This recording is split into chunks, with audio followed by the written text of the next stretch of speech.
सच्चिदानन्दरूपाय विश्वोत्पत्त्यादिहेतवे तापत्रयविनाशाय श्रीकृष्णाय वयं नमः। ब्रह्मानन्दं परमसुखदं केवलं ज्ञानमूर्तिं द्वन्द्वातीतं गगनसदृशं तत्त्वमस्यादिलक्ष्यम् एकं नित्यं विमलमचलं सर्वधी साक्षिभूतं भावातीतं त्रिगुणरहितं सद्गुरुं तन्नमामि सद्गुरुं तन्नमामि। पुनः सद्गुरुदेव भगवान के चरणों में सादर सतत नमन करते हुए मैं अपने आदरणीय वरिष्ठ गुरु भाई शर्मा जी से निवेदन करता हूं कि भजन आज किसका होगा ये भेजा हुआ है मैंने आपको। देने की कृपा करें।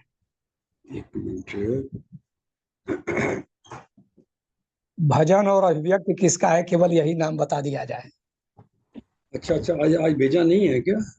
जी आज भेजा नहीं है। अच्छा, अभी आज 22 तारीख है ना। कांता गोल जी जी का भजन है और राजरानी जी का अभिव्यक्ति है। जी जी जी। अब मैं आज भजन प्रस्तुत करने के लिए आदरणीय गुरु बहन कांता गोयल जी से निवेदन करता हूं कि वे एक भजन प्रस्तुत करने की कृपा करें। जय गुरुदेव। जय गुरुदेव। जय आवाज आ रही है? गुरुदेव। जी जय गुरुदेव। आ जय रही है गुरुदेव, आवाज आ रही है जी। ठीक। श्री सद्गुरुदेव भगवान के श्री चरणों में कोटि कोटि नमन और मंच पे उपस्थित सभी गुरु भाई बहनों को सादर नमन। आज का भजन। ओ रे पंछी मन संतुलन रखना जरा संभाल कर। ओ रे पंछी मन संतुलन रखना जरा संभाल कर। फूल और कांटे दोनों है तू बैठा जिस डाल पर। ओ रे पंछी मन संतुलन रखना जरा संभाल के। मन का विश्वामित्र कहीं पर आत्मनियंत्रण खोना बैठे। मन का विश्वामित्र कहीं पर आत्मनियंत्रण खोना बैठे।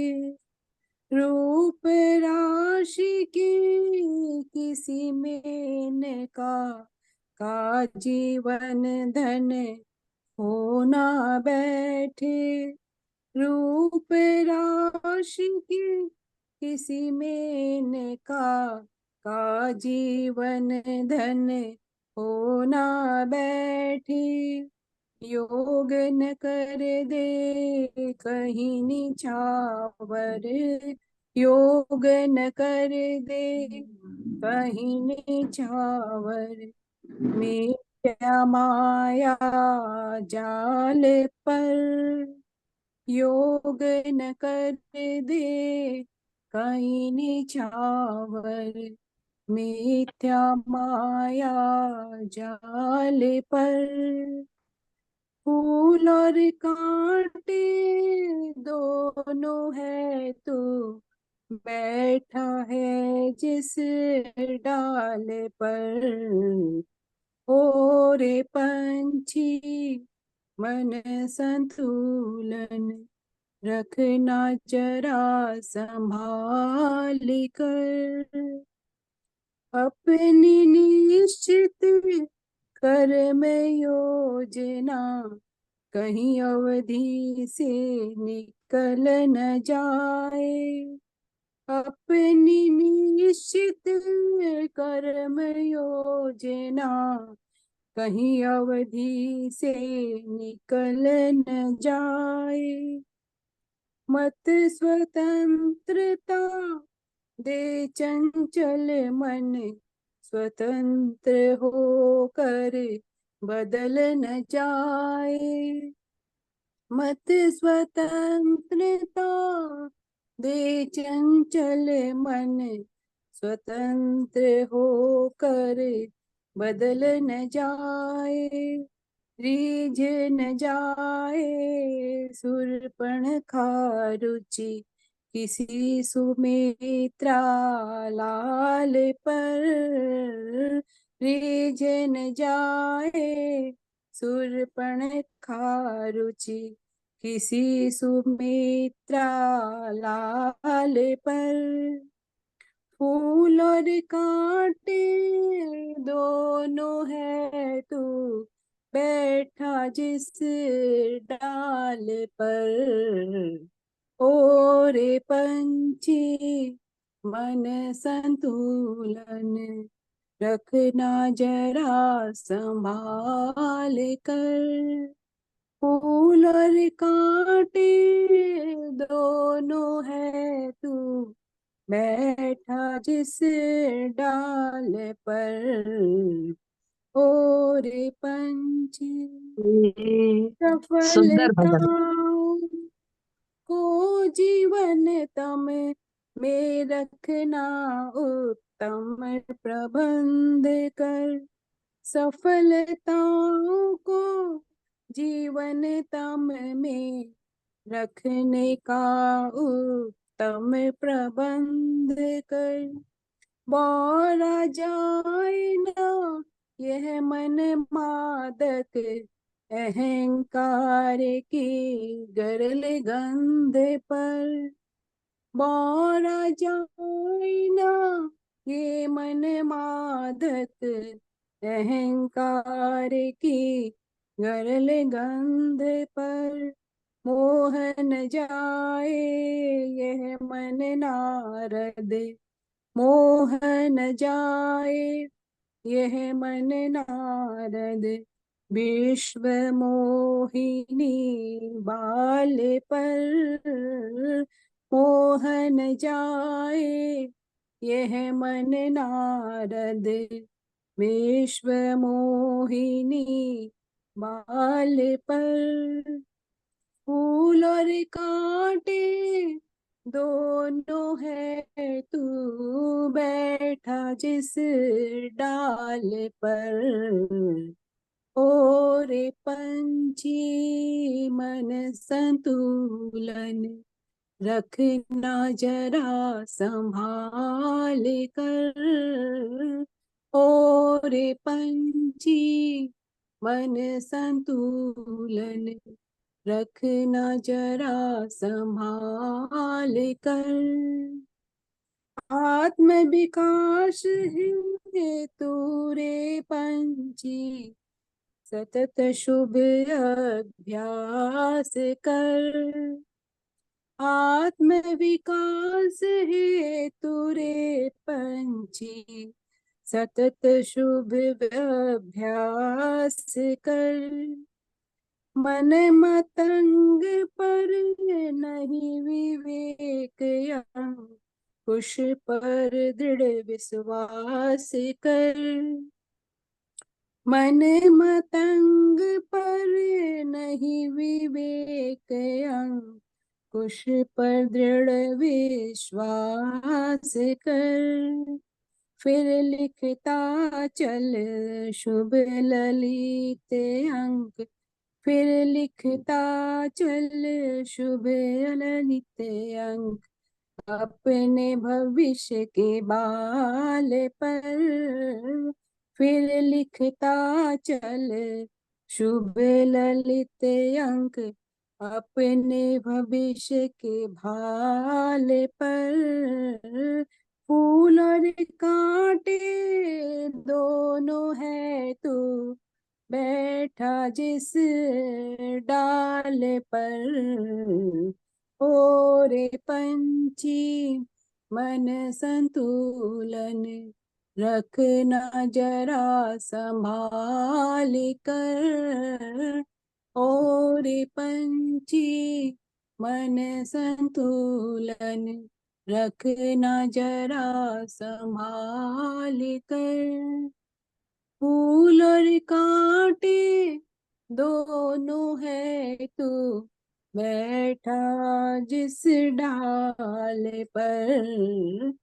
फूल और कांटे दोनों है तू बैठा जिस डाल पे।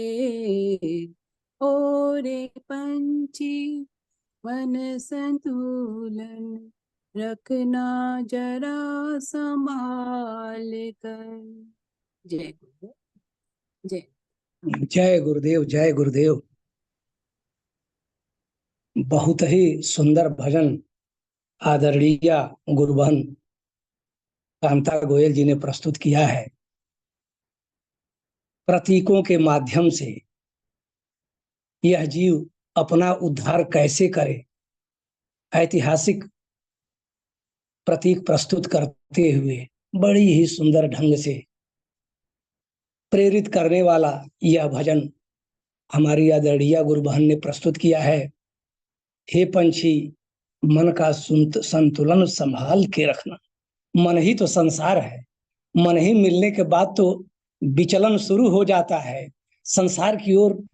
यह विशुद्ध आत्मा जो, जिसे लिखा है तुलसीदास ने, भूमि पर तभा डाबर पानी, यह जीव जो है उस ब्रह्म का ही अंश है, पवित्र है, लेकिन पृथ्वी पर गिरते ही ये मटमैला हो जाता है। और यह मन ही संसार है, और यह मिलते ही आकर्षित करने लगता है विषयों की तरफ। तो कहा है कि हे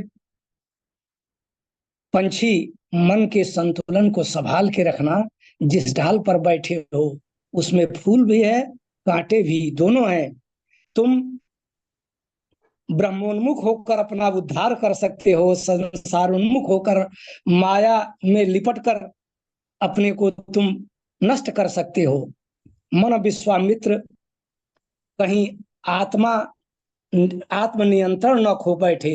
योगी तपस्वी विश्वामित्र मेनका को देखकर अपने योग के नियंत्रण को भूल बैठे, और फिर तपोबल उनका नष्ट हुआ, क्षीण हो गया।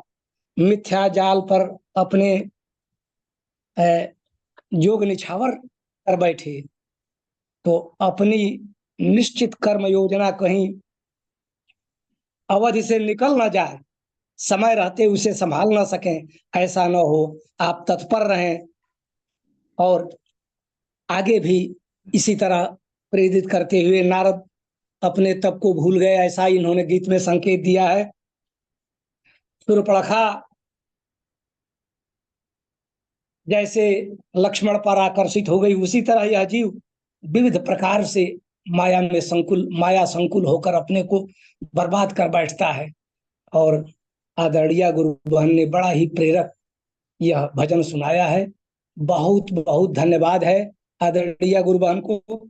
अब मैं आदरणीय वरिष्ठ गुरु भाई श्री शर्मा जी से निवेदन करता हूं कि वे परम पूज्य सदगुरुदेव भगवान की दिव्य अमृतमयी वाणी श्रवण कराने की कृपा करें। हाँ जी, मैं अभी शिव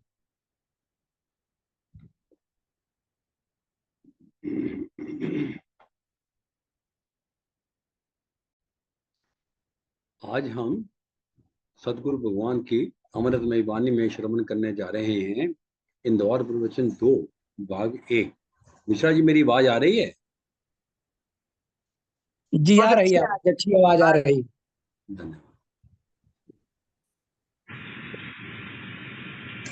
हम शरीर और इंद्रियां होकर किसी को देखते हैं, तुम्हारे पास कोई अनुभव नहीं है जो ये शरीर बने बिना और इंद्रियों के बिना कुछ जाना हो। इसका रहना न रहने का मतलब नहीं है। इस स्थूल शरीर और इन इंद्रियों से आप जुड़कर इनको मैं बनाकर किसी को देखते हो, किसी के विषय में सोचते हो। आपने यदि सांप देखा तो डर लगा। क्यों लगा? वह सांप है, तुम एक व्यक्ति हो और तुम्हारे शरीर इंद्रियों का नुकसान सांप से हो सकता है।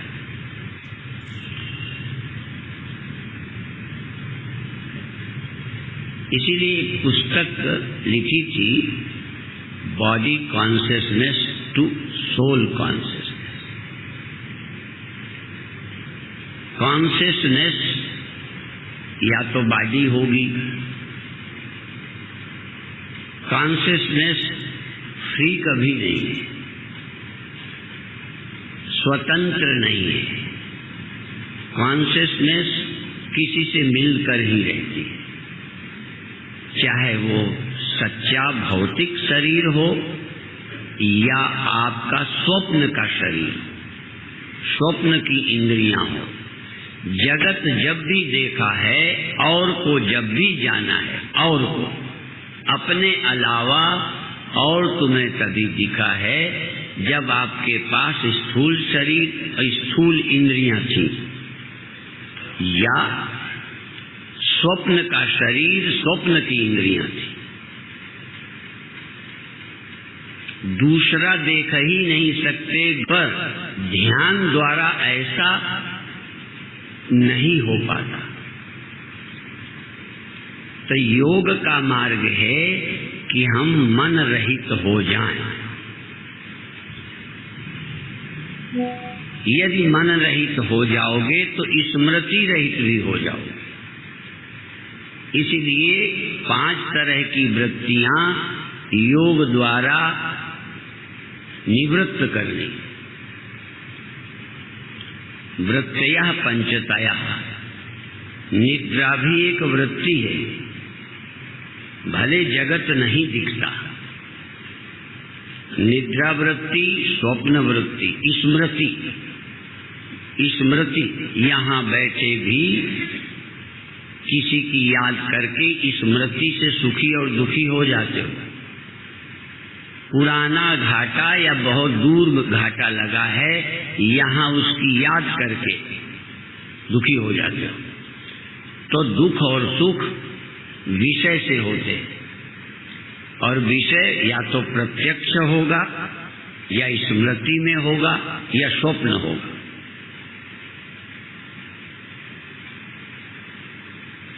स्वप्न और स्मृति में थोड़ा फर्क है। स्मृति में पदार्थ तुम्हारे लिए प्रत्यक्ष नहीं होता, वो स्मृति में होता है। स्वप्न में पदार्थ स्मृति नहीं लगते, प्रत्यक्ष लगते। स्वप्न में बच्चा, स्त्री, दुश्मन, सांप, स्मृति नहीं मालूम पड़ती कि ये स्मृति है, स्त्री नहीं है, स्मृति है, सांप नहीं है। स्वप्न में वह वस्तु ही मालूम पड़ने लगती है, जिसे जागृत में आप स्मृति कह सकते। तो स्मृति, प्रत्यक्ष, स्वप्न, निद्रा। निद्रा जिसमें आपकी वृत्ति अज्ञान में अज्ञानाकार हो गई है। वृत्ति है लेकिन वो अज्ञान है। जैसे अंधेरे में तुम्हारी दृष्टि है, अंधेरा तुम्हारी दृष्टि को खत्म नहीं करता, पर तुम्हारी नेत्र की वृत्ति को, विषय को देखने नहीं देता। जब निद्रा या अंधेरे के कारण विषय नहीं दिखता तो केवल डार्कनेस, अंधेरा मालूम पड़ता है। तो अंधेरा बिना आंखों के मालूम पड़ता है।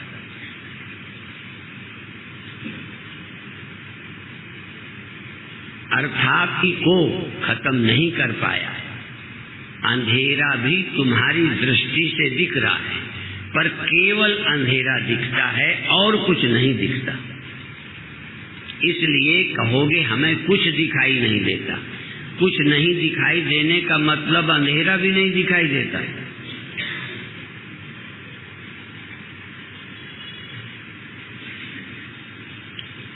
समझ में आ रहा है? पर कोई कहता है कि मुझे केवल अंधेरा दिखाई देता है, सब यही कहते हैं मुझे कुछ दिखाई नहीं देता। 100% लोग यही कहेंगे कि मुझे अब कुछ दिखाई नहीं देता, क्योंकि हम कुछ देखने के लिए ही रोशनी का प्रयोग करते हैं और रोशनी रही नहीं, तो जो कुछ दिखता था बंद हो गया। तो प्रकाश में प्रकाश और वस्तु दोनों दिखते हैं। फर्क क्या है? प्रकाश और वस्तु दोनों दिखते हैं तो कहते हैं हमें दिखता है। जब वस्तु नहीं दिखती, सिर्फ अंधेरा दिखता है, तब आप कहते हैं हमें नहीं दिखता, जबकि दिखता दोनों समय है। अर्थात निद्रा भी वृत्ति ज्ञान है, निद्रा भी अनुभव में आई है, फिर जगत नहीं अनुभव में आया। जागृत का मतलब चैतन्यता और पदार्थ दोनों दिखते, चैतन्यता भी है पदार्थ भी है। सुषुप्ति में चैतन्यता सोई है तो पदार्थ दिखते नहीं, तो चैतन्यता के सोने से पदार्थ नहीं दिखते। पर आप नहीं सोए, आप सोए होते तो निद्रा सिद्ध ही नहीं हो सकती। क्या कोई मानेगा कि हम नहीं सोते? हम तो साधुओं की तरफ भी मुड़कर देखते हैं। इसलिए देखते हैं कि चेतन कभी सोता ही नहीं दृष्टु दृष्टे विपरिलोको विद्यते अविनाशित्वात्। दृष्टा का दृष्टापना कभी समाप्त होता ही नहीं, उसका अभाव होता ही नहीं। जैसे देखना, मेरा देखना उजेले में भी वैसा ही है, अंधेरे में भी वैसा ही। देखना कम ज्यादा नहीं हुआ, वस्तु का दिखना, रोशनी में वस्तु दिखने लगी, अंधेरे में वस्तु नहीं दिखने लगी। क्या आप अंधे हो गए?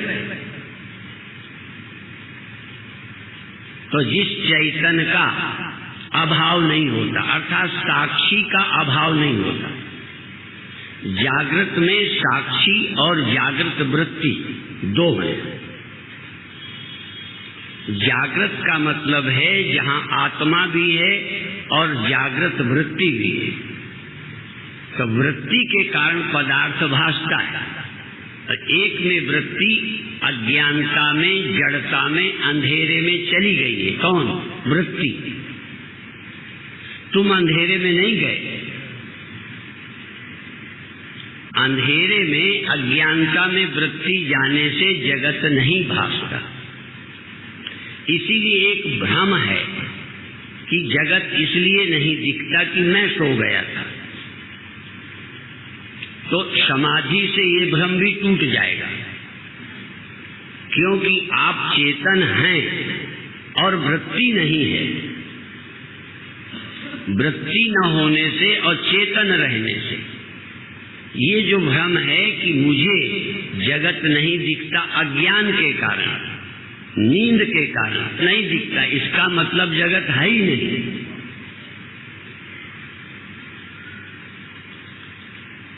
स्वप्न आपको दिखता था, जग जाने पर यह भ्रम होता है क्या कि अब मुझे जगत, अब मुझे स्वप्न नहीं दिखता क्योंकि मैं अंधा हो गया। स्वप्न के अभाव को जब जग कर देखते हो तो कभी नहीं लगता कि मुझे ज्ञान नहीं रहा, स्वप्ने तो हैं पर मुझे स्वप्न दिखते नहीं, बल्कि ये अनुभव होता है कि स्वप्न अब हैं ही नहीं। ऐसे ही समाधि में जब जगत नहीं दिखता तब आप ये अनुभव कर सकते हैं कि मैं सोया नहीं, फिर जगत क्यों नहीं? इसका मतलब जगत मेरा वृत्ति ही थी और कुछ था ही नहीं। इसलिए ध्यान की जो आवश्यकता है, योगाभ्यास की जो आवश्यकता है, जगत की सत्यता और प्रभाव को झूठा करने के लिए आवश्यक है।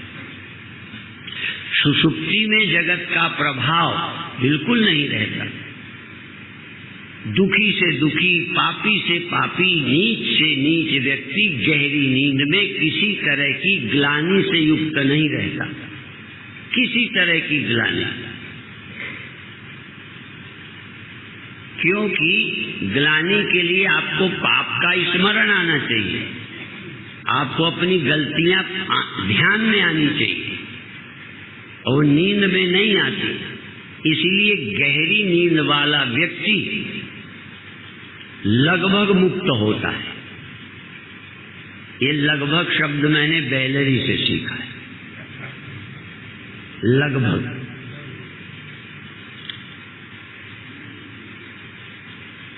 गहरी नींद वाला व्यक्ति लगभग मुक्त होता है।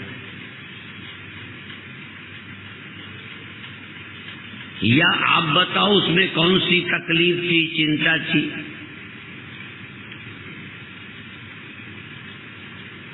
जागा हुआ आदमी या तो संसार चाहता रहता है, यदि संसार ना भी चाहे तो भगवान को चाहने लगता है। पर गहरी नींद वाला व्यक्ति भगवान से भी मुक्त हो जाता है, भगवान की भी जरूरत नहीं, मुक्ति की भी जरूरत नहीं। यदि चाह रहित कोई व्यक्ति होता है, आम व्यक्तियों में 100% लोग चाह रहित होते हैं, पर नींद में ऐसा कोई अभागा व्यक्ति है ही नहीं, प्राणी नहीं है जो नींद में भी, गहरी नींद में भी कोई चिंता रखता हो और कोई इच्छा होती हो, मुक्त हो जाऊं, भगवान मिल जाए, स्वर्ग मिल जाए। पहले स्वर्ग है ये ख्याल में तो आवे तब मिल जाए, भगवान है ख्याल में आए तो मिल जाए। पाप ख्याल में आए तो मुझे कोई पाप से छुड़ाने वाला चाहिए। नींद एक ऐसा वरदान है प्रकृति से दिया गया, जिसको जागृत में पाना है, जो गिफ्ट में मिला है फ्री में। इसलिए तुमने वैल्यू नहीं की, इसलिए मैं गिफ्ट का विरोधी हूं। जो जो गिफ्ट में मिला तुमने कोई वैल्यू नहीं की। बचपन में कौन सा तुम चरित्रहीन थे, बचपन में कितने निश्चिंत थे, तुमने वैल्यू की बचपन की? तुम बूढ़ों से सुन करके उनके रास्ते पे चल पड़े, जबकि बूढ़ों को बच्चों के रास्ते पे चलना चाहिए था। पर वो प्रकृति प्रदत्त था, उसको तुमने बुद्धू समझा, बुद्ध नहीं समझा, और है भी बुद्धू। यदि बच्चा बुद्ध की तरह था पर बुद्धू था, बुद्धू बुद्ध था तो बुद्धू पर बुद्ध था, कोई कमी नहीं थी। पर चूंकि बुद्ध नहीं था, बुद्धू था, इसलिए उसने अपना बुद्धत्व खो दिया, अपनी शांति खो दी, अपनी सरलता खो दी, अपनी पवित्रता खो दी, अपनी अनासक्ति खो दी। और धीरे धीरे इन बूढ़ों की शिक्षा से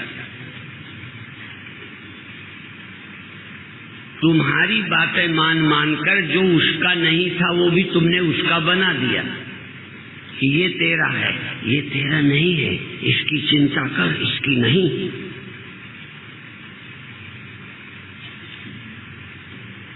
तो बचपन छीनने वाले तुम हो, पर बुद्ध का बुद्धत्व तो दुष्टों ने भी नहीं छीन पाया। बच्चों का बुद्धत्व तो तुमने छीन लिया, बच्चों की सरलता तुमने छीन ली, बच्चों की पवित्रता, निष्कपटता तुमने छीन ली। इतना सरल था कि जो समझ आया सहज बोल देता था। एक जगह कुत्ते सेक्सुअल संबंध कर रहे थे माँ साथ में। अब छोटा बच्चा क्या जाने, वो सुखदेव है पूरा। वो कहता मम्मी मम्मी देखो ये क्या कर रहा है। अब माँ झेप गई, क्योंकि माँ को पता है अच्छा क्या होता है, बुरा क्या होता है। छोटा बच्चा क्या जाने ये अच्छा क्या होता है, बुरा क्या होता है। ये तो पढ़ाया गया है। इसी तरह कुत्तों को क्या शर्म, गधों को क्या शर्म, पशुओं को क्या शर्म। शर्म तो आदमी के पास होती है। अच्छा और बुरा तो मनुष्य की खोपड़ी में है। इसीलिए मनुष्य करता है, पशु करता नहीं है। और हमने तो छोटे में सुना था कि 12 वर्ष तक बच्चे के कोई पाप नहीं मानेगा। पर पहले, अब तो जल्दी ही पापी हो जाते। पहले 12 वर्ष तक बच्चे सरल रहते। सुखदेव ही थोड़ी 12 वर्ष तक, सुखदेव 12 वर्ष बाद जन्मे, पर 12 वर्ष बाद भी वो बच्चे रहे। हम 12 वर्ष तक जवान हो जाते हैं।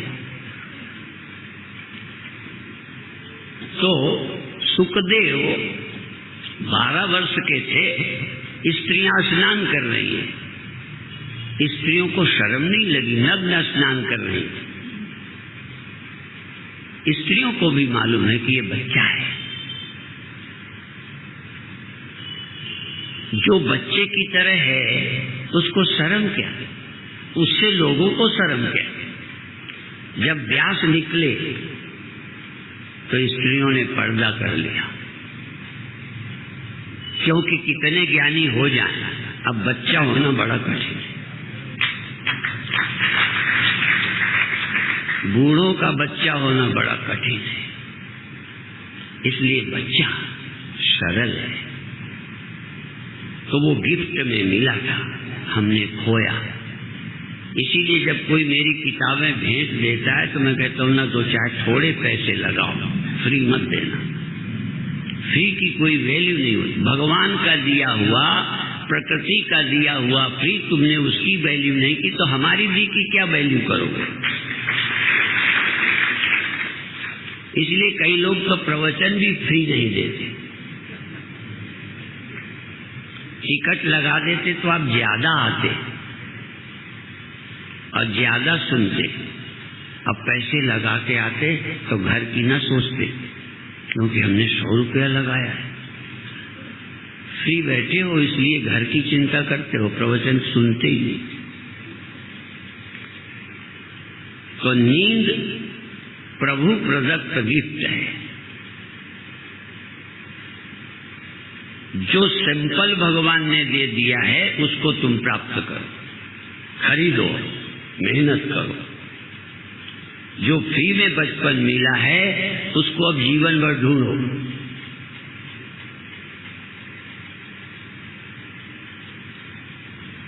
जगत के भान से रहित, जगत की कल्पना से रहित होने के लिए तुमने कोई पहले समाधि लगाई,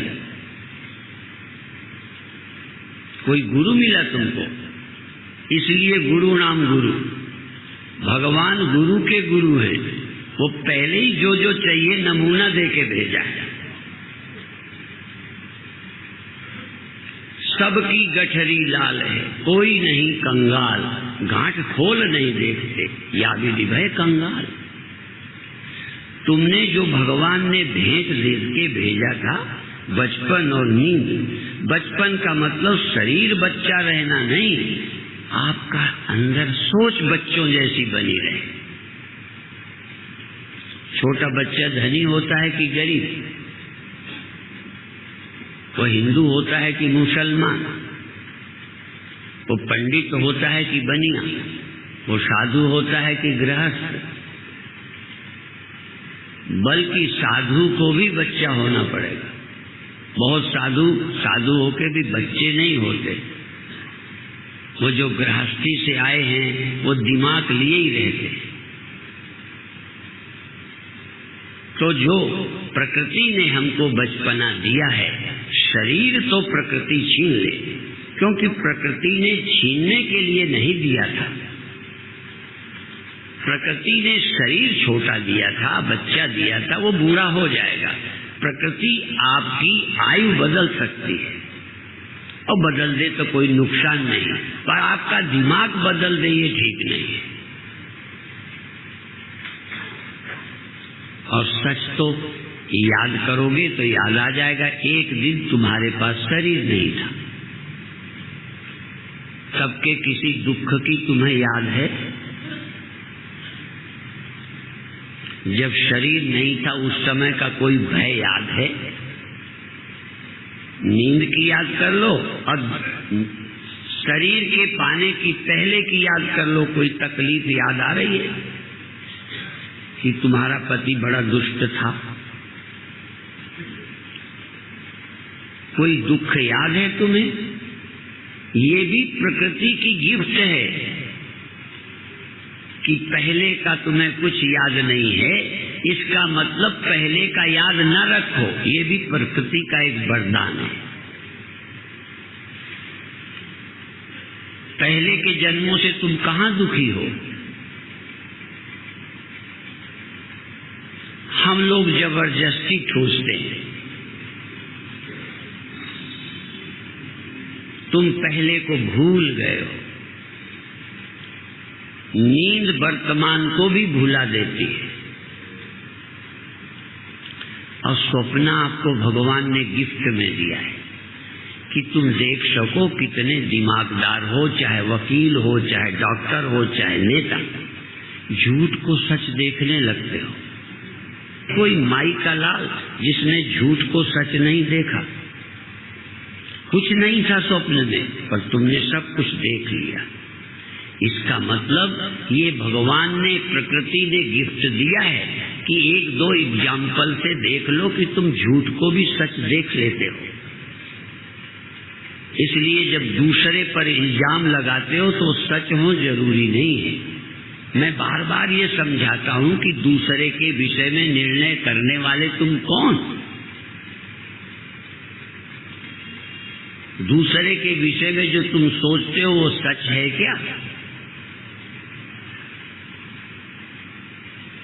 तुम अपनी बुद्धि पर भरोसा करते हो जो रोज तुम्हें धोखा देती है, रोज झूठे सपनों को सच दिखा देती, और रोज जाग कर देखते हो है इतनी गलत फहमी मुझे हो सकती है। जरा डॉक्टर, मास्टर, वकील, साधु सोचे, इस बुद्धि का भरोसा जो रोज झूठ को सच करके दिखा देती है। यदि भगवान जागने का रास्ता न देते तो तुम उसी को सच मानते रहते। ये जगने की स्कीम किस नेता की है? किस टीचर की है?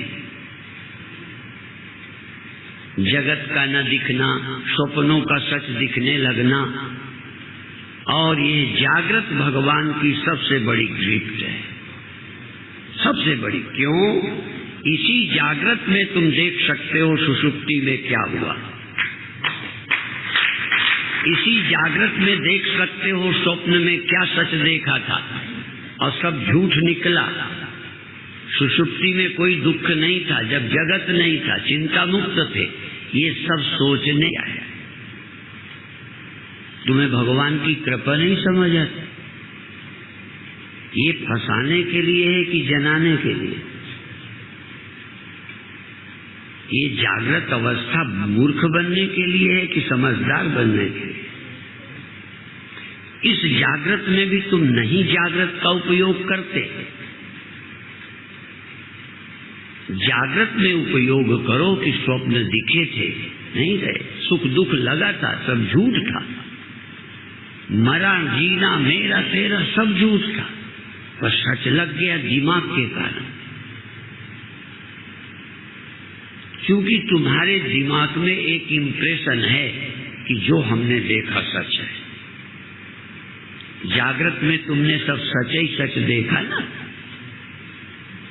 जागृत में जो कुछ देखा तुमने सच देखा, और इस सच का इंप्रेशन तुम्हारी बुद्धि में है, इसलिए स्वप्नों को भी सच देख लिया। इसलिए जागृत अवस्था के बुद्धि में पड़े इंप्रेशन, ये है, सच है, दुख है, फलाना, ये जागृत के सारे अनुभव जो तुम्हारी बुद्धि में पड़े हैं, यही दुख है ना, यही सुख है ना, और क्या है? ये जागृत की बुद्धि में जो तुम्हारे इंप्रेशन पड़े हुए हैं, इनसे मुक्त हो जाओ, फिर कहाँ मौत है, कहाँ दुख है। तुम देह को भूल जाओ, पर इसको कहोगे सच है, कैसे भूल जाए? स्वप्न के देह को भूल गए, स्वप्न के दुख को भूल गए, लड़ाई झगड़ा भूल गए, मरे जिए को भूल गए, क्योंकि वो झूठ है। जाग के समझा झूठ है, इसको भी कभी जाग के देखा ये झूठ है। जागृत के सभी अनुभवों को जब नंबर 2 में, हाँ, डस्टबिन में डाल दोगे, उस दिन तुम मुक्त हो जाओ।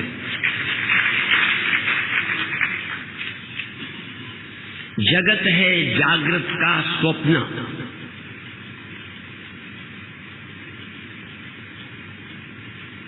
जगत है जागृत का स्वप्न।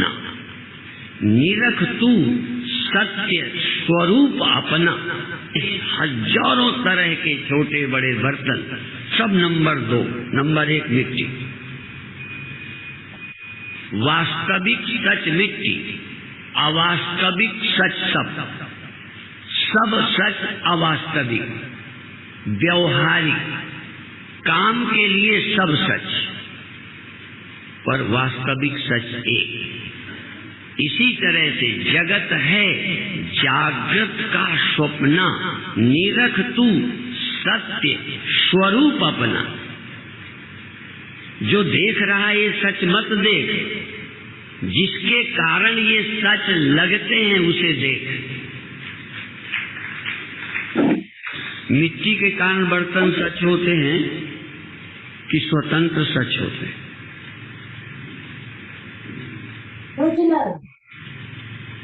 जो स्वप्ना और देखना, ऐसे जग को जान, इनमें साचो कुछ नहीं, नानक बिन भगवान। भगवान के बिना कुछ सच नहीं। यदि भगवान से एलर्जी है तो उसका नाम कुछ और रख लो, पर सच के बिना कुछ नहीं।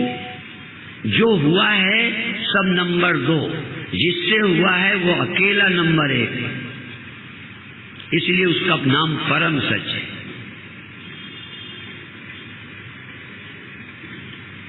एक पुस्तक का नाम है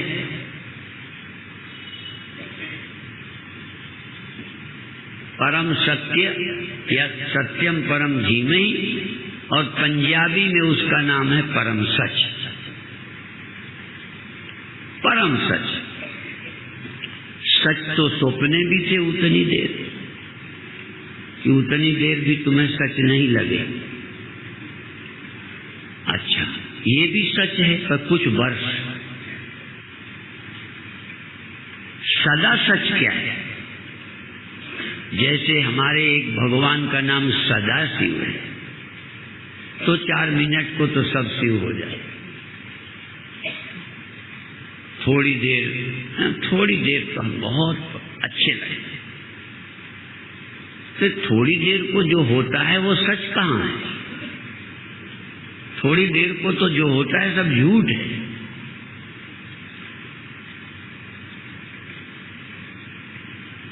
तो परम सच मतलब कुछ दिन रहने वाला और सदा रहने वाला। बर्तन कितने दिन रहने वाला है?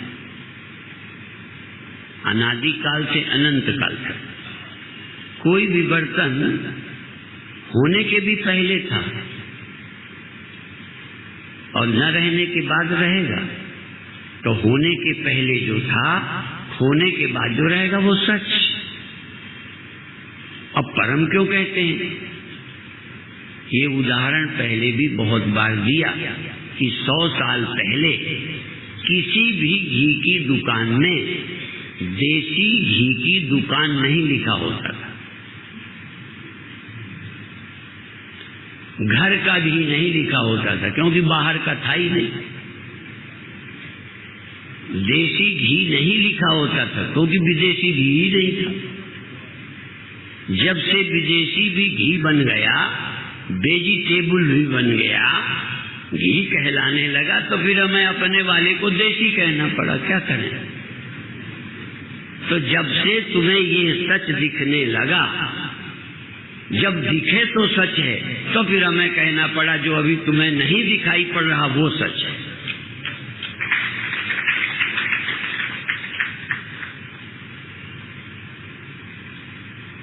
ग्रंथ कहते हैं जो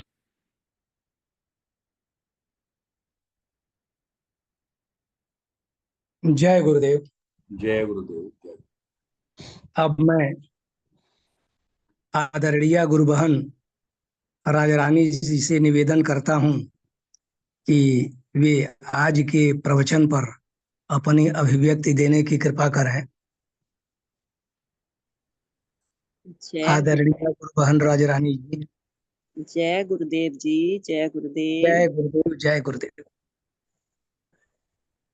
सबसे पहले ब्रह्मनिष्ठ ब्रह्म श्रोत्रिय श्री सतगुरु जी के चरण कमलों में मेरा हृदय से कोटि कोटि नमन। सत्संग से जुड़ी हुई पुण्य आत्माओं को मेरा हृदय से सादर नमन। तो मेरा तो सच बात है, बोलने से पहले यही भाव आता है। तो मैं कहती हूँ गुरुदेव की विशेष कृपा है, जो शर्मा भाई सब के माध्यम से, मतलब जो विषय मुझे बहुत कठिन लगता है, जिससे मैं बहुत कतराती हूँ, और शर्मा भाई सब के माध्यम से वो मेरी साधना कराने का प्रयास करा रहे हैं। तो सच बात है, मुझे ये विषय ना बहुत गूढ़ लगता है, जबकि ये सरल है। कहते हैं इसके लिए किसी सिद्धांत वगैरह किस चीज की जरूरत नहीं होती, ये अपने आप में स्वयं ही सच है, जो भी सारा गुरुदेव भगवान बता रहे थे। लेकिन थोड़ा सा मुश्किल लगता है मेरे को, सच बता रही हूँ। लेकिन जो है इनकी कृपा से, इनके माध्यम से मेरा ध्यान जो है, मतलब जब से इन्होंने मेरे को कल से बोला है, तो ध्यान इसी में ही मंडरा रहा है बार बार। तो इसलिए मैं हृदय से इनका धन्यवाद करना चाहती हूँ। तो आज जो गुरुदेव भगवान हमें बता रहे थे, कहते हैं ना, हमारे प्यारे सतगुरु जो हैं, हमारे उनका प्रयास जो है हमेशा हमारे लिए यही रहता है कि वो स्वयं भी अपने स्वरूप में स्थित हैं, और वो खुद ब्रह्म स्वरूप हैं, तो वो हमें भी उसमें टिकाना चाहते हैं। तो आज उन्होंने सबसे पहले जो बोला, कहते हैं ना, मतलब ये जो ये आत्मा है, कहते हैं ना, ये जो है अपने आप में हालांकि पूर्ण है, लेकिन मतलब जब तक ये शरीर और इंद्रियां ना हो, तो ये आत्मा भी अपने आप में कुछ नहीं कर सकता, ये शक्ति भी अपने आप में कुछ नहीं कर सकती। कहते हैं मन और इंद्रियां, इनके द्वारा ही, कहते हैं ना, ये मतलब हम ये देह को हमने जो है सच मान लिया है, मैं मान लिया है। तो इसके द्वारा ही हम वस्तु, व्यक्ति, पदार्थ इत्यादि सबको देखते हैं।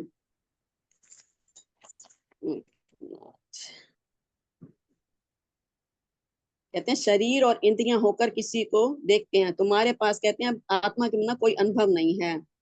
स्थूल शरीर, जैसे कहते हैं ना, हमने इसको मैं मान लिया, तो जैसे फिर हमने मतलब सर्प को देखा, तो हमारे को लगता है ना कि ये जो मैं भी, शरीर भी सच हूँ, और जो ये दृश्य दिख रहा है ये भी सच है।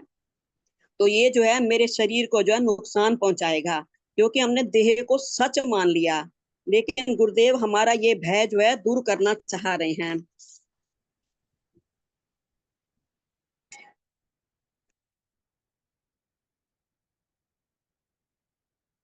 कहते हैं ये परमात्मा ने जो ये 5 तत्व का हमें शरीर दिया है, ये जो है बिना आत्मा के शव है। जब चेतन तत्व इसमें डाल दिया जाता है, तो ये शव से शिव हो जाता है। बिना देह के इसका अपना कोई अनुभव नहीं है, और उस शक्ति के कारण ये अपने शरीर को ही मैं मानने लग गया। लेकिन उस चेतन शक्ति को फिर भूल जाता है। लेकिन जो दिख रहा है मैं वो नहीं हूँ, जिसके कारण दिख रहा है मैं वही हूँ। ये हमारे गुरुदेव जी हमारे को बार बार यही हमारा प्रयास मतलब जारी है उनका, कि तुम अपने आप को पहचानो। मैं इस शरीर के आने से पहले भी था, अब भी हूँ, आगे भी रहूंगा। जैसे कहते हैं आद सच जुगाद सच है भी सच ते नानक होसी भी सच। जैसे गुरुदेव भगवान बता रहे थे, शरीर तो केवल वर्तमान में ही दिखता है, और मतलब लेकिन जो है इसे हम क्या कहते हैं, ये मैं हूं और ये मेरा है, तो ये भी है। और शरीर का फिर शरीर को हमने व्यक्ति भी मान लिया, तभी हमें सर्प से भी डर लगता है। और बता रहे थे जागृत अवस्था में स्थूल शरीर में जो क्रियाएं होती हैं, फिर वो भी हमें सच लगती हैं। जैसे गुरुदेव भगवान अभी सारा बता रहे थे, ये अवस्थाएं जैसे हमारा जागृत स्वप्न और सुषुप्ति, शरीर भी हमारे स्थूल सूक्ष्म कारण। तो गुरुदेव भगवान जी बता रहे थे कि जागृत जागृत अवस्था में मतलब हमारे को जो है ये सब सच लगता है। कहते हैं जागृत अवस्था मतलब इसमें कहते हैं ना, इस मूर्ख बनने के लिए है, बल्कि जागृत अवस्था में हमने उस चेतन को जानना है। लेकिन हमारे को मतलब जैसे जागृत अवस्था में हमें जो व्यक्ति पदार्थ सच लगते हैं, और स्वप्न में भी हमें वही सच लगते हैं। लेकिन बता रहे थे ना 5 प्रकार की वृत्तियां भी बता रहे थे, तो मतलब कह रहे थे ना प्रत्यक्ष निद्रा वृत्ति समृद्धि। तो हमारे को जब हम मतलब सोते हैं तो उस टाइम हमें स्वप्न आते हैं, तो उस टाइम हमें सच लगते हैं। लेकिन जब हम जागते हैं तो जागते हुए फिर हमारे को ये स्वप्न मिथ्या लगता है। जैसे राजा जनक ने मतलब स्वप्न देखा कि क्या मैं जो है भिखारी बन गया हूँ, और वो भिक्षा मांग रहे हैं, तो उन्हें कोई भिक्षा भी नहीं दे रहा। लेकिन जब उन्हें फिर भी बहुत उन्होंने गिड़गिड़ाया, तो कह रहे हैं उन्हें मतलब झूठी पतलों मतलब जो झूठी खीर थी वो भी नहीं नीचे गिरा दी गई, तो उन्हें चाट रहे हैं। तो कह रहे हैं कि जब उनकी फिर नींद खुली तो उन्होंने क्या देखा, उन्हें बड़ा दुख लगा कि भाई मैंने ये सपना आज क्या देखा। भी मैं जो अब जागृत में तो मैं राजा हूँ, लेकिन स्वप्न में मैंने देखा मैं भिखारी बन गया हूँ। तो उन्होंने फिर ये प्रश्न किया अपने गुरुदेव जी से कि ये सच या वो सच। तो सच बात है, जिनके ऊपर कहते हैं गुरुदेव की कृपा हो जाती है, तो वो उनके अंदर फिर ये जागृति आ जाती है।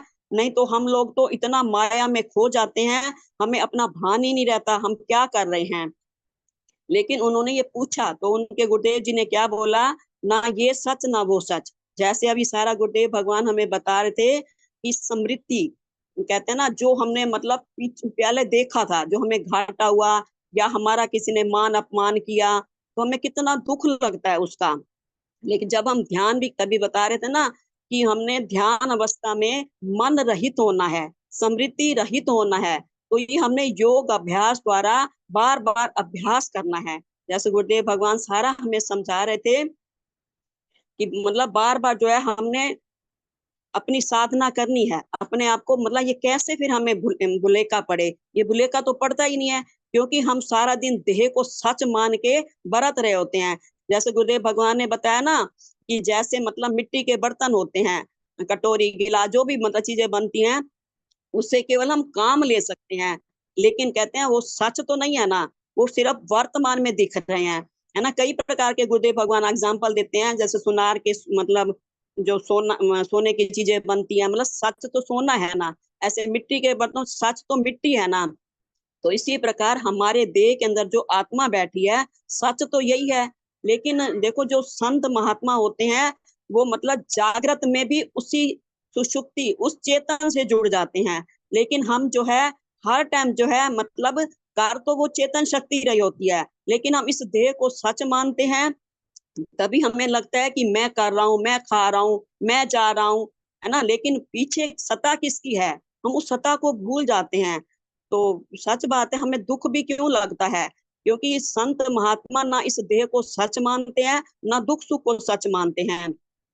तो उनका जब वो समाधि पे बैठते हैं, उनका तो मतलब जागते हुए उनकी समाधि लगी होती है। लेकिन हमें जो है ये थोड़ी देर के लिए ये भूलता है जगत, है ना। जैसे निद्रा अवस्था का बता रहे थे कि मतलब जब हम सुषुप्ति में जाते हैं, उस टाइम हमारे को संसार भी भूल जाता है, भगवान भी भूल जाता है।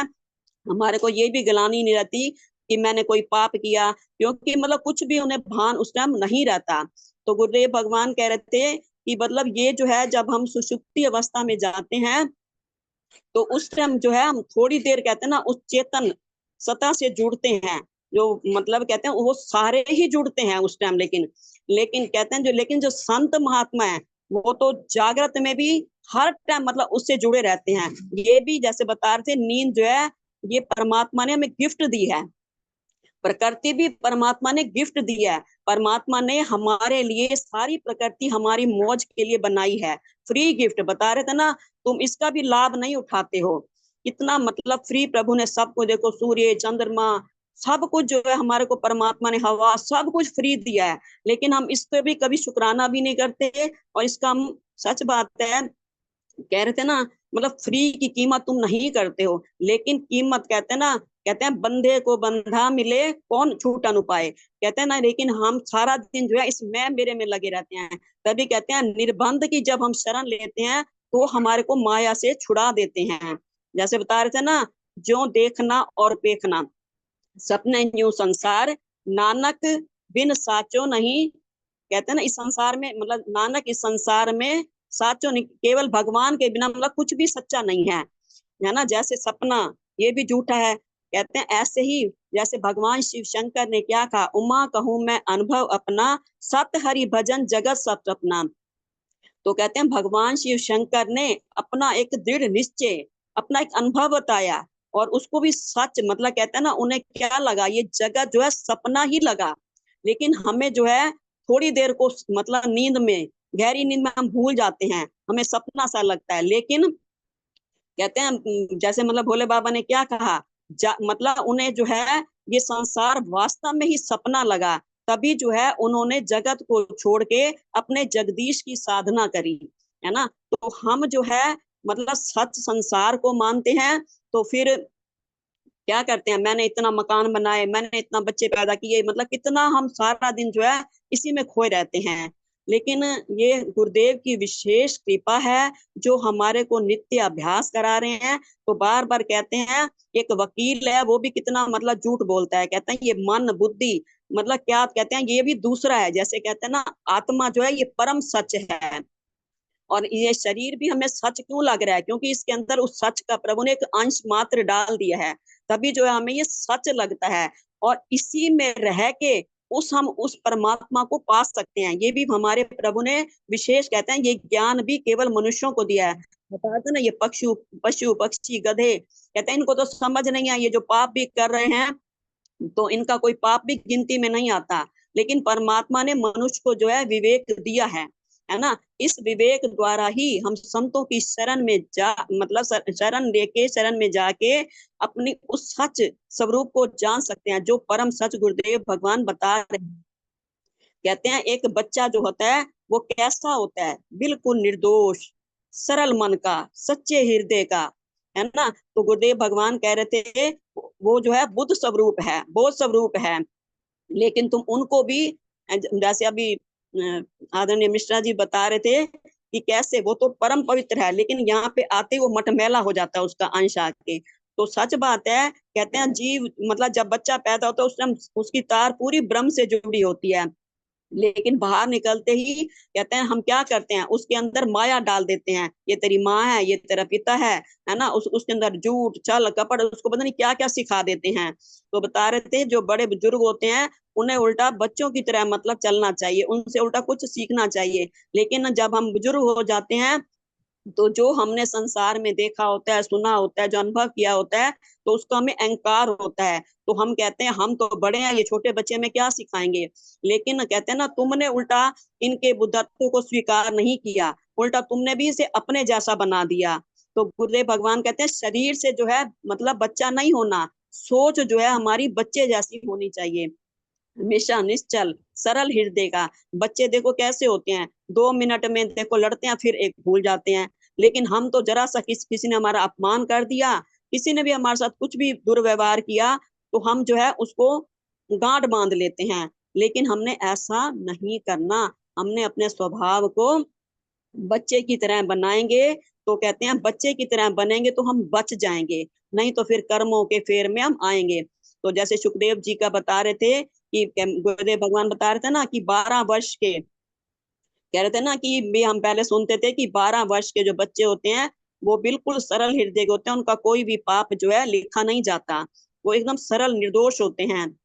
सुखदेव जी भगवान जी उनका बता रहे थे, वो माँ के गर्भ में 12 वर्ष तक रहे और वो बाहर भी नहीं आना चाहते थे। कहते हैं परमात्मा बाहर जो है तुम्हारी माया का प्रकोप है, तुम्हारी माया जो है मुझे घेर लेगी।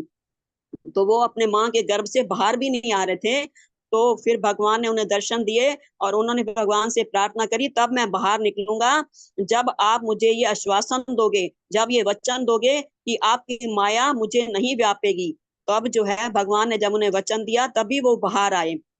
और फिर भी उन्हें इतना मतलब अंदर इतना ज्ञान था, बुद्धत्व उनके अंदर जगा हुआ था, उन्हें संसार जो है मिथ्या लगा, है ना। तभी जो बता रहे थे ना कि गोपियां जब स्नान करती हैं तो वो सुखदेव जी के सामने पर्दा नहीं करती, लेकिन उनके पिता जबकि बुजुर्ग हैं व्यास जी, कहते हैं उनके आते ही उन्होंने पर्दा कर लिया। तो उनसे प्रश्न भी किया गया तो उन्होंने क्या कहा, कहते हैं कि उन्हें तो है स्त्री पत्थर, उनको किस चीज का भान ही नहीं है, वो तो शुद्ध है, चेतन है, उन्हें तो कोई भान ही नहीं है किस चीज का भी, तो उनसे पर्दा कैसा। तो गुरुदेव भगवान बता रहे हैं कि जागृत स्वपन, है ना, तो हमने जागृत में ही, जैसे बता रहे थे समाधि में जो है हम मतलब अगर हम जागृत में मतलब हर समय उस स्वरूप से जुड़े रहेंगे, फिर जो है सच बात है खुली आंख भी हमारी समाधि है। लेकिन हम फिर भी क्योंकि जो हमने देखा सुना सारे हमारे स्मृति पटल पर अंकित होता है, जब हम ध्यान करने बैठते हैं तो मतलब फिर हमारे को बार बार वही सामने चित्र आते हैं, तभी हमारा ध्यान नहीं लगता। लेकिन जब हम जागृत में अभ्यास करते रहते हैं तो मतलब अपने इस मन को बुद्धि को खाली रखते हैं, तो फिर हम सीधे जो है उस अवस्था में पहुंच जाते हैं जो गुरुदेव भगवान परम सच की अनुभूति हमें करा रहे हैं। तो वहां पर वास्तव में परम सच ही है। तो गुरुदेव भगवान ये भी बता रहे थे ना, कहते हैं सबकी गठरी लाल है। गुरुदेव भगवान कहते हैं कि सबकी गठरी में लाल है, लेकिन मूर्ख व्यक्ति जो है ना, कहते हैं ना अपनी गांठ को खोलता नहीं है, तो अपन तभी जो है वो कहते हैं ना कंगाल बना रहता है, सब कुछ उसके अंदर भरा हुआ है।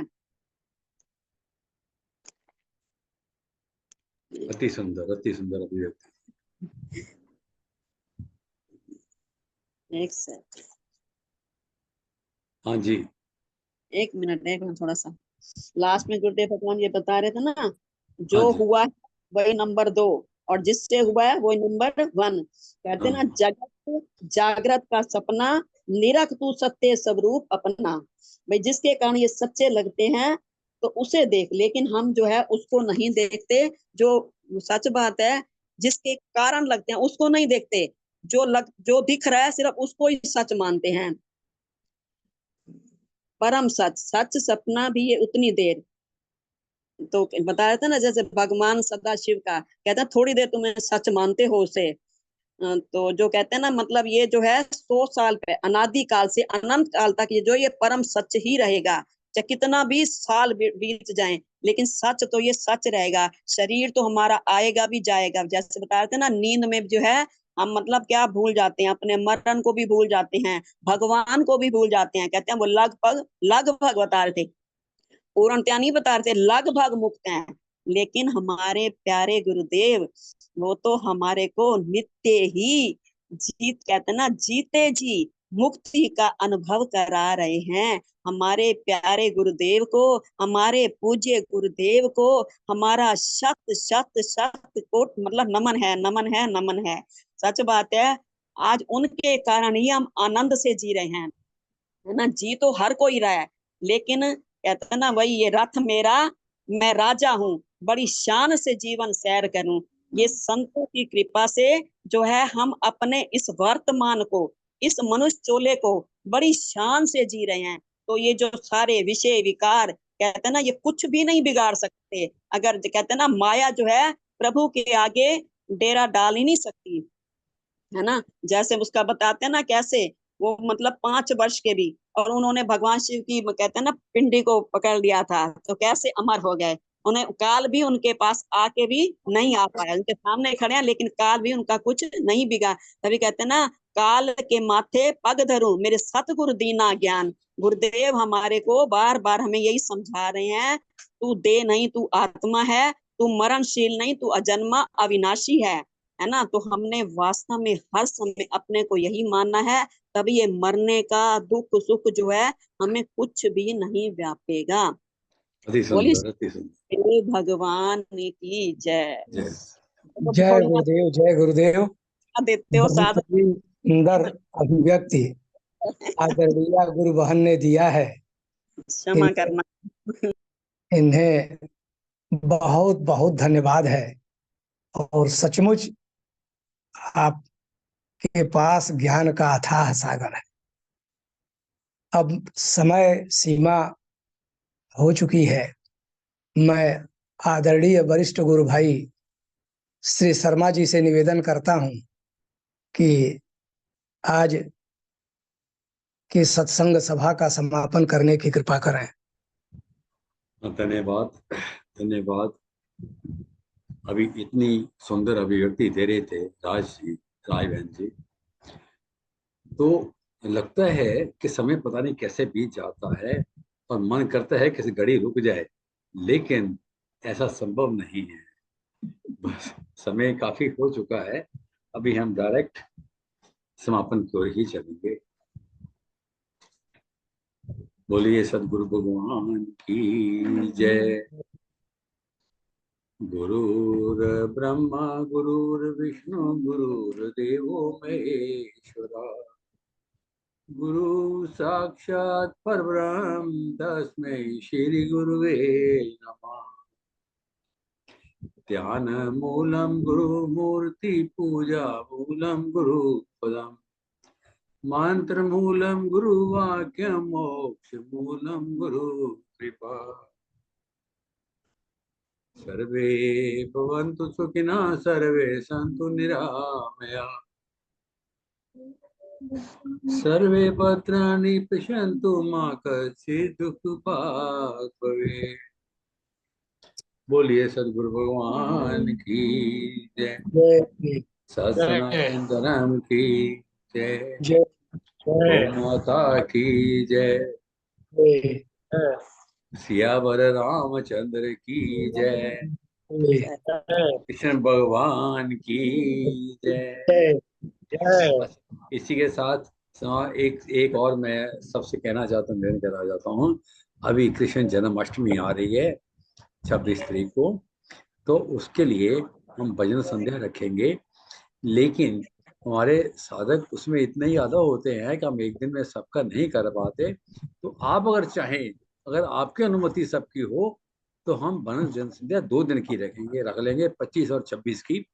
25 को कोई और कार्यक्रम ना चुने, हम 25 को ही और 26 को दोनों दिन भजन संध्या रखेंगे, तो मेरे ख्याल में उचित रहेगा। बाकी जैसे आप कहेंगे, इस विषय में मैं मैसेज भी डाल रहा हूँ, वोटिंग कर सकते हैं, वोट ऑप्शन आ गई उसमें, और कल आप मुझे इसके विषय में बता भी सकते हैं। धन्यवाद। जय गुरुदेव, जय गुरुदेव, जय जय गुरुदेव। नमो नारायण, नमो नारायण। नमो नारायण, नमो नारायण।